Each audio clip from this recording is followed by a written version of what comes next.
এখানে আমরা হেডিংটা দেখি, আল হুরুফুল কমরিয়া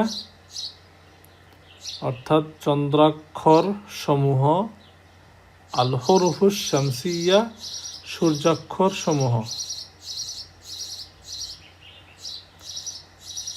দেখতে পাচ্ছি আমরা আল হুরুফুল কমরিয়া,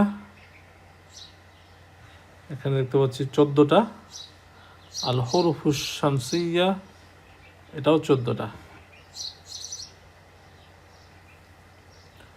আমরা যদি একটু দেখি, আল আবু, আল আবু, এখানে আলিফের পরে লামের উপরে সুকুন হবে, একটা টাইপিং মিস্টেক আছে এখানে, এটা লামের উপরে সুকুন হবে। আল আবু, আল বাবু, আল আবু মানে হচ্ছে বাবাটি, দি ফাদার।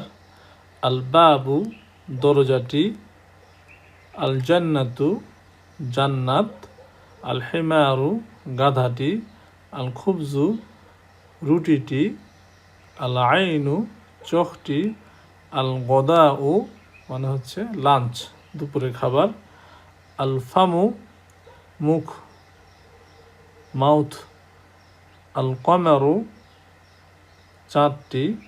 এই আল কমারু যেহেতু এই গ্রুপে আছে, আল কমারুর নাম অনুযায়ী এই গ্রুপের নাম দেওয়া হয়েছে আল হুরুফুল কমারিয়া।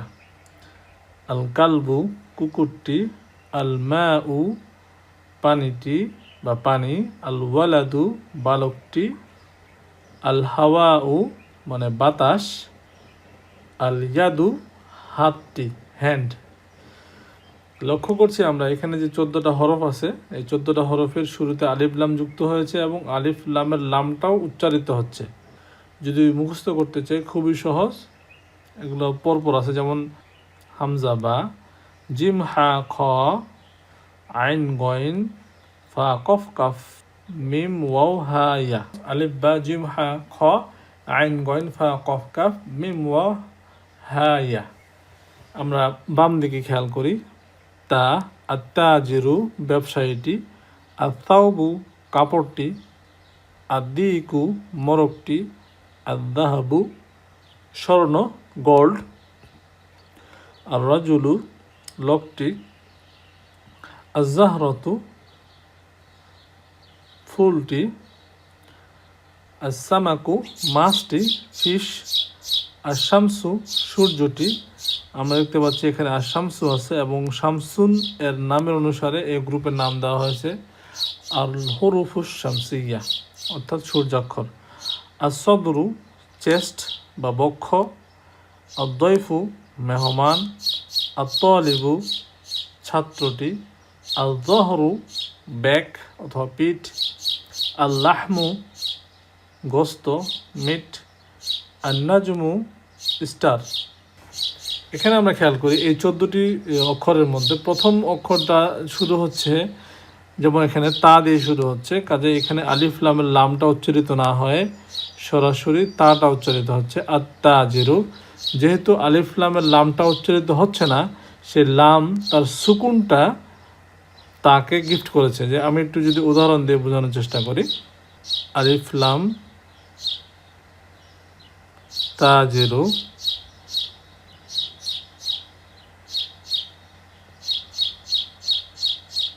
তাজিরু, যেহেতু লামটা উচ্চারিত হচ্ছে না, লাম তার সুকুনটা তাকে গিফট করেছে, সেক্ষেত্রে আমরা বলবো আত্তাজিরু, দুইটা তা হয়ে গেল, সেক্ষেত্রে উচ্চারিত হবে আত্তাজিরু। অনুরূপভাবে পয়টা যদি খেয়াল করি, আথাউবু, আল থাউবু, এই সুকুনটা থাকে গিফট করেছে, গিফট করলে সাটা দুবার উচ্চারিত হবে, সেক্ষেত্রে হবে আথাউবু, আথাউবু। একটা হিন্টস আমরা মনে রাখতে পারি, এখানে আমি দুটো হিন্টসের কথা বলবো। একটা হচ্ছে যে সমস্ত অক্ষরগুলো উচ্চারণ করতে জিহ্বার অগ্রভাগ ব্যবহার করা হয় সেগুলো হচ্ছে সূর্যাক্ষর, যেমন তা, থা, দাল, দাল, র, জা, সিন, শিন, সদ, দত, ত, গ, লাম, নুন। প্রত্যেকটা উচ্চারণ করতে জিহ্বার অগ্রভাগ ব্যবহার করা হচ্ছে। এই সমস্ত শব্দগুলো হচ্ছে সূর্যাক্ষর এবং এগুলোকে যখন আমরা আলিফ লাম যুক্ত করব, লামের উচ্চারণ ছাড়াই এগুলোকে উচ্চারণ করতে হবে। আরেকটা বিষয় আমরা মনে রাখার সুবিধার্থে, যেহেতু সূর্যের নিজস্ব আলো আছে, কাজেই সে তার নিজস্ব আলোতে নিজস্ব অক্ষরের উচ্চারণে উচ্চারিত হবে। কিন্তু চন্দ্রের নিজস্ব আলো নেই, সে আলিফ লামের লামকে সাথে নিয়ে অর্থাৎ লামের উচ্চারণ নিয়ে তাকে উচ্চারিত হতে হবে। যেমন আল কমারু, আল আইনু, কিন্তু সূর্যাক্ষরের বেলায় তা করতে হচ্ছে না। সূর্যাক্ষরের বেলায় নিজস্ব হরফের উপরে তাকে উচ্চারিত হতে হচ্ছে, যেমন আসয়ফু, আদ্দয়ফু, আত্তলিবু, এগুলো। এটা মুখস্থ করার সহজ উপায় বলি, এটাও কিন্তু জোড়ায় জোড়ায় এসেছে। যেমন তা, থা, দাল, দাল, র, জা, সিন, শিন, সদ, দদ, ত, দ, এই পর্যন্ত এটা সিরিয়ালে আছে। তারপরে লাম নুন, লাম নুনটা আমাদের সিরিয়ালে। কাজে এই 14-14-28টা অক্ষর শুধুমাত্র আমরা যখন নির্দিষ্টকরণ করব, আলিফ লাম যুক্ত করব, তখন আমাদের এই উচ্চারণের বেলায় সাবধানতা অবলম্বন করতে হবে। আমরা দেখতে পাচ্ছি কোরআনের সূরা আল ফাতিহা, এখানে আমরা সূর্যাক্ষর এবং চন্দ্রাক্ষরগুলো দেখার চেষ্টা করব। আরেকটা বিষয়, 2 ধরনের আলিফ আছে, সেই আলিফ সম্পর্কে এখানে একটু ব্রিফ দেওয়া দরকার। একটা আলিফের নাম হচ্ছে হামজাতুল ওয়াসল, আর একটা আলিফের নাম হচ্ছে হামজাতুল কতা। জয়নিং হামজা, এটাকে আরবিতে বলা হচ্ছে হামজাতুল ওয়াসল, হামজাতুল ওয়াসলি। যেমন এখানে হচ্ছে the Alif in Al, the definite article করার সময় যে আল ব্যবহার করি সেটাকে বলছে the Alif in all is called হামজাতুল ওয়াসলি। অর্থাৎ আমরা আল বাইতু, আল কলামু, এগুলোতে যে আল ব্যবহার করেছি সেই আলিফটা হচ্ছে হামজাতুল ওয়াসল।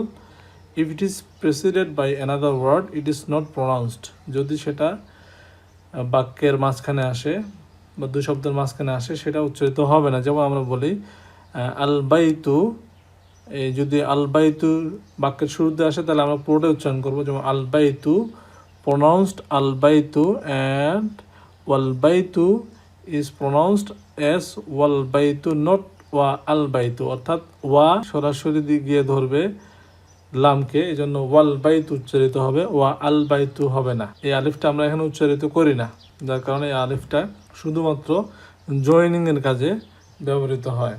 ওয়াসলুন শব্দের অর্থ আমরা দেখি, এখানে লেখা আছে জয়েনিং, ইউনাইটিং, অ্যাটাচিং। পরের পয়েন্টে যে আমরা হামজাতুল ওয়াসলি অলসো অ্যাপিয়ার্স ওয়ার্ডস উইদাউট আল।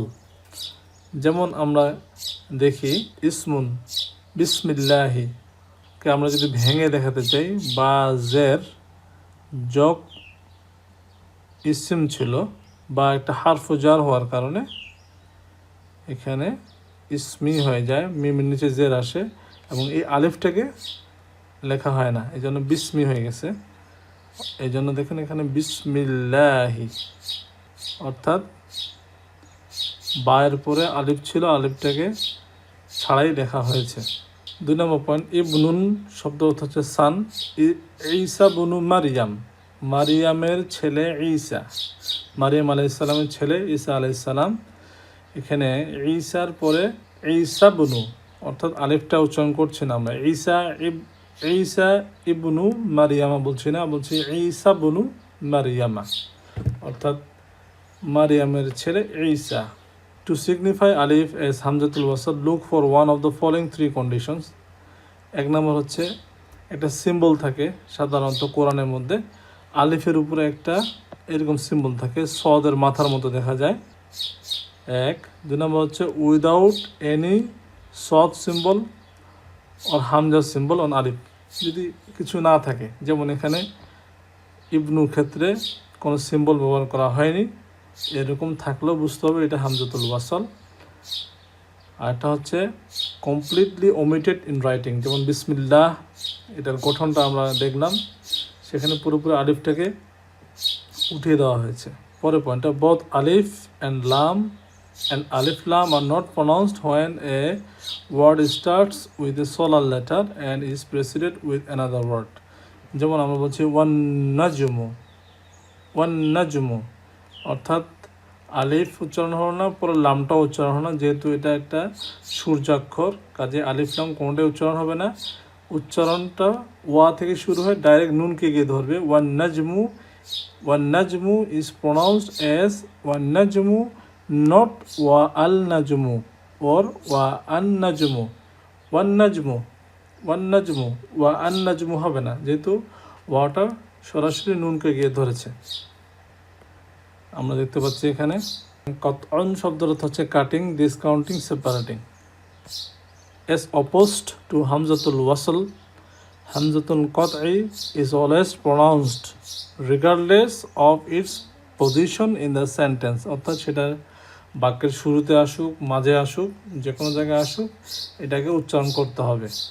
হামজাতুল কতা is usually written a Hamza symbol on or below the alif, যেমন আমরা দেখতে পাচ্ছি যদি আলিফের উপরে হামজা থাকে তাহলে বুঝতে হবে যে এই আলিফের উপরে জবর আছে, যদি নিচে হামজা থাকে বুঝতে হবে এই আলিফের নিচে জের আছে।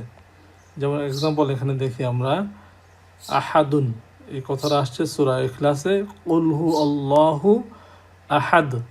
এখানে আহাদ শব্দে যে হামজাটা আছে সেটা হচ্ছে হামজাতুল কতা এবং সেটা উচ্চারিত হবে সবসময় কুল হু আল্লাহু আহাদ।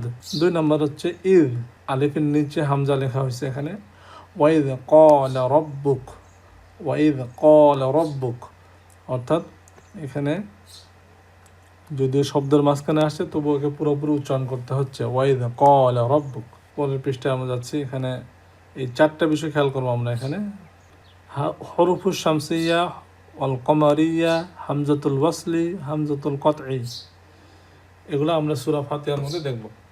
1 নম্বর খেয়াল করে আমরা আলহামদুলিল্লাহ, আলহামদু এখানে আলিফ লাম যুক্ত হওয়ার যে আলিফটা সেটা হলো হামজাতুল ওয়াসল, যার কারণে এখানে সদ চিহ্ন আছে উপরে। এরপর বলছি লিল্লাহ, অর্থাৎ আল্লাহ শব্দের আগে, আল্লাহ শব্দের আগের যে আলিফটা, এই আলিফটাও কিন্তু হামজাতুল ওয়াসল, যার কারণে দেখতে পাচ্ছি আলিফটা এখানে উঠিয়ে দেওয়া হয়েছে, এখানে নাই। লিল্লাহ, লি আসার কারণে ওই পরবর্তী আলিফটাকে এখান থেকে উঠিয়ে দেওয়া হয়েছে। রব্বিল আলামিন, এখানে আমরা দেখতে পাচ্ছি প্রথম যে আলিফটা এটা হচ্ছে একটা হামজাতুল ওয়াসল এবং আইন শব্দটা হচ্ছে হরফুল কমারিয়া, যার কারণে লামটা উচ্চারিত হচ্ছে। আলহামদু, হা শব্দ, হা অক্ষরটাও এখানে হরফুল কমারিয়া, যার কারণে এখানে উচ্চারিত হয়েছে আলহামদু লিল্লাহি রব্বিল আলামিন। পরে দেখি আর রহমানির রহিম, এখানে লাম উচ্চারিত হয়নি, কাজে এটা একটা সূর্যাক্ষর, এই জন্য সূর্যের চিহ্ন দেওয়া আছে এখানে, এবং আলিফটা হচ্ছে হামজাতুল ওয়াসল। পরে দেখি আর রহমানির রহিম, একই অবস্থা, এটাও হারফুস শামসিয়া। মালিক ইয়াউমিদ্দিন, এখানেও আমরা দেখতে পাচ্ছি সরাসরি দালকে ধরছে, কাজেই লামটা উচ্চারিত হয়নি। মালিক ইয়াউমিদ্দিন, লাম উচ্চারিত হয়নি, কাজে এটা হারফুস শামসিয়া, এবং তার সামনে যে আলিফটা আসে এটা হচ্ছে হামজাতুল ওয়াসল। ইয়াকা না'বুদু ওয়া ইয়াকা, এখানে আমরা দেখতে পাচ্ছি একটা হামজাতুল কতা পেয়েছি আমরা, এখানে এটা পেয়েছি, অর্থাৎ আলিফের নিচে হামজা আছে, এটা উচ্চারিত হবে। ইহদিনাস সিরাতাল মুস্তাকিম, এখানে শুরুতে আমরা দেখতে পাচ্ছি হামজাতুল ওয়াসল, এখানে একটা এবং একটা শব্দ আসছে ইহদিনাস সিরাত, এখানে কিন্তু আলিফ লাম যুক্ত হয়েছে ঠিকই, লাম উচ্চারণ হচ্ছে না, কাজে এটা সূর্যাক্ষর। তারপর দেখতে পাচ্ছি সিরাতাল মুস্তাকিম, লাম উচ্চারিত হয়েছে, কাজে এটা চন্দ্রাক্ষর, কাজে এখানে চন্দ্রের চিহ্ন দেওয়া আছে, এবং শুরুতে যে হামজা আসে হামজাতুল ওয়াসল।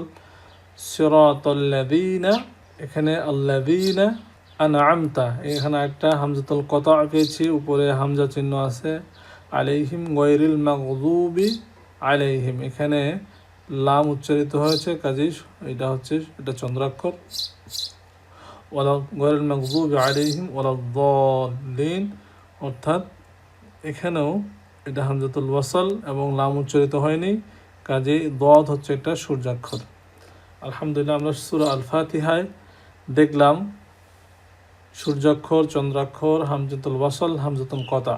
এখানে আমরা কতগুলো শব্দ দেখতে পাচ্ছি, শব্দগুলো জাস্ট রিভিশন, শব্দগুলো আমাদের কোনটা চন্দ্রাক্ষর কোনটা সূর্যাক্ষর সেটা আমাদেরকে আলাদা করতে হবে। যেমন 1 নম্বর বলতেছি আল বাইতু, যেহেতু এটা আল শব্দ লাম দিয়ে উচ্চারিত হয়েছে, কাজে এটা হচ্ছে চন্দ্রাক্ষর, এটাকে আমরা বলবো মুন লেটার্স বা লুনার লেটার্স। বা হারফুল কমারিয়া, আমরা একটা সাইন দিতে পারি এখানে, মূল লেটারে এমটা দিতে পারি আমরা, এম। আর দিকু এই জন্য এস দিতে পারি। আর দিকু হচ্ছে মরকটি। আল মুদাররিসু, এখানে লাম উচ্চারিত হয়েছে কাজে এটা মূল লেটার্স। আল বাবু, এটাও মূল লেটার্স। আর তলিবু হচ্ছে ছাত্রটি, এটা সন লেটার্স বা সোলার লেটার্স। আর সুক্কারু, এটাও। আর দাফতারু, এটাও। আল আখু, আল আখু এটা মূল লেটার্স। আর রসুলু সান লেটার্স। আল ওয়াজহু মূল লেটার্স। আর সদিকু, আর সদিকু সান লেটার্স। আল কুরআনু মূল লেটার্স। আর সলাতু, আর সলাতু সান লেটার্স। আল কাবাতু মূল লেটার্স। আর রাসু সান লেটার্স। আল ইসবাউ, এটা হচ্ছে মূল লেটার্স। আর সাবুনু সান লেটার্স। আর দুফরু, আর দুফরু সান লেটার্স। আল ফাজরু, আল যুক্ত হয়েছে কাজে মূল লেটার্স। আর দুহরু সান লেটার্স। আল আসরু মূল লেটার যেহেতু লাম উচ্চারিত হয়েছে। আল মাগরিবু মূল লেটার্স। আল ইশাউ মূল লেটার্স। এখানে একবার আমরা অর্থগুলো একটু দেখে আসবো ইনশাল্লাহ। অর্থগুলা বলে আমরা আজকে এই চ্যাপ্টার শেষ করব। আল বাইতু বাড়িটি। আদ্দিকু মরকটি। আল মুদারিসু শিক্ষকটি। আল বাবু দরজাটি। আত-তালিবু ছাত্রটি। আর-সুক্কারু চিনি। আর-দফতরু খাতাটি। আল-আখু ভাইটি। আর-রসুলু রসুল। আল-ওয়াজহু ফেস বা মুখমণ্ডল। আর-সদিকু বন্ধু। আল-কুরআনু কুরআন। আর-সলাতু নামাজ। আল-কাবা মানে কাবা। আর-রাসু মানে হচ্ছে মাথা। আল-ইসবাউ মানে হচ্ছে আঙ্গুল। আর সাবুনু মানে হচ্ছে সাবান। আর জুফরু মানে হচ্ছে নখ। আল ফাজরু ফজর। আর জুহরু জহর সময়কে বোঝাচ্ছি আমরা। আল আসরু আসর। আল মাগরিব বলতে মাগরিব সময়কে বোঝাচ্ছি। আর ঈশা ঈশা 5 ওয়াক্ত নামাজের সময়কে আমরা এখানে বললাম। আল ফাজরু, আল জুহরু, আল আসরু, আল মাগরিবু, আল ঈশাউ।